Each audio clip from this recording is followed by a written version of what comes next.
জীবনের সব আনন্দই শুধু আনন্দ না, কিছু কিছু আনন্দ আছে যে কষ্টের কথাগুলো মনে করিয়ে দেয়। এই যে আমরা আনন্দ পেয়েছি কত কষ্টের বিনিময়ে, এই যে কত ছেলে কত মেয়ে প্রাণ দিয়েছে, ওদের কথা মনে হলে আর ভালো লাগে না। এই যে আমরা স্বাধীনতা পেয়েছি, যে আনন্দ পেয়েছি আমরা সবাই, এই আনন্দের বেড়াজালের মধ্যেও কিন্তু ওদের দুঃখের কথা, ওদের কষ্টের কথা যদি একটাবার মনে পড়ে গা শিউরে ওঠে। একটাবার যখন চিন্তা করি যে ওই ছেলে ওই মেয়েগুলা কত কষ্টে প্রাণ দিয়েছে, কত কষ্ট নির্যাতন সহ্য করেছে। ৭১-এর যুদ্ধ আমরা দেখিনি, ৭১-এর মানুষ কত কষ্ট করেছে সেগুলো দেখিনি। না খেয়ে কষ্ট করেছে, হয়তো তার অনেকটা কম আমরা করেছি, কিন্তু তারপরেও এতটা করেছি যে মানে বলার বাইরে, যে কতটা গা লোম আমার দাঁড়িয়ে যায় যখন আমি এইসব কথা চিন্তা করি।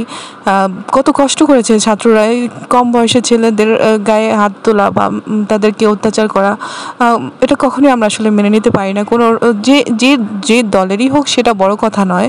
সবচেয়ে বড় কথা হলো একটা স্টুডেন্ট বয়স, এই বয়সটা হচ্ছে একটা সম্মানের বয়স। সবাইকে, সব দেশেই কিন্তু এই বয়সটাকে একটা প্রাধান্য বা মূল্যায়ন করা হয়, কিন্তু জানি না আমাদের দেশে কেন করা হলো না। আমরা কজনই বা দেশের জন্য কষ্ট করতে পারি, শুধু চেয়ে চেয়ে দেখতে পারি, কিন্তু দেশকে ভালোবাসি এটা সত্য কথা, কিন্তু দেশের এই ভালো দিকটা আনার জন্য আমরা কে কয়জনই বা কষ্ট করেছি বা করতে পারবো। যাই হোক, সবাই আমরা দেশের জন্য প্রাণ উজাড় করে দেবো ইনশাল্লাহ। তো দেশকে আমরা ভালোবাসি এবং ভালোবেসে যাব আজীবন ইনশাল্লাহ। তো সব শেষ করে রাত্রে যখন আমরা বের হয়েছিলাম, তো রাত্রে বের হওয়ার পরে আমরা এই আলু চিপসটা দেখতে পেলাম। আলু চিপসটা কিন্তু দেখে আমি ভেবেছিলাম খুব কুড়মুড়ে হবে, খুব মজাদার একটা চিপস হবে, কিন্তু মজা বলতে আমার ওরকম ভালো লাগেনি যতটা দেখতে ভালো লেগেছে। বা আমি ভিডিওতে যখন দেখেছিলাম যে এটা খেতে এরকম এরকম সেরকম, তো দেখতেও লোভনীয়, কিন্তু যখন খেতে গিয়েছি নরম নরম তুলতুলে লেগেছে, আমার কাছে সেরকম একটা ভালো লাগেনি। আমি যে ভেবেছিলাম এটা মুচমুচে হবে, একদম ক্রিস্পি হবে, কিন্তু এটা কিন্তু ক্রিস্পি ছিল না। আমাকে এটা কিন্তু পিজি খুলে দেওয়া হয়েছিল। তো এইভাবে কিন্তু ওরা ভাজার পর পিজি খুলে খুলে আপনাকে সস দিয়ে পরিবেশন করবে। তো আমার কাছে কিন্তু মোটামুটি ভালোই লেগেছে, খুব একটা খারাপও লাগেনি, খুব একটা ভালোও লাগেনি।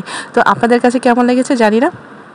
তো যাই হোক, ঘোরাফেরার পরে আমরা কিন্তু এখন বাসায় চলে যাব সবাই। তারপর সবাই মিলে আবার চাও খেলাম। চা খাওয়ার পরে কিন্তু আমরা হেঁটে হেঁটেই বাসায় যাব চিন্তা করেছিলাম। অনেকেই বাইরে আমরা হাঁটতে বের হয়েছিলাম। তো এই যে দেখেন সস দিয়ে পরিবেশন করছে, এখন যে ফ্রিজের ভিতরে কিন্তু এগুলো খুলে পরিবেশন করছে ওরা।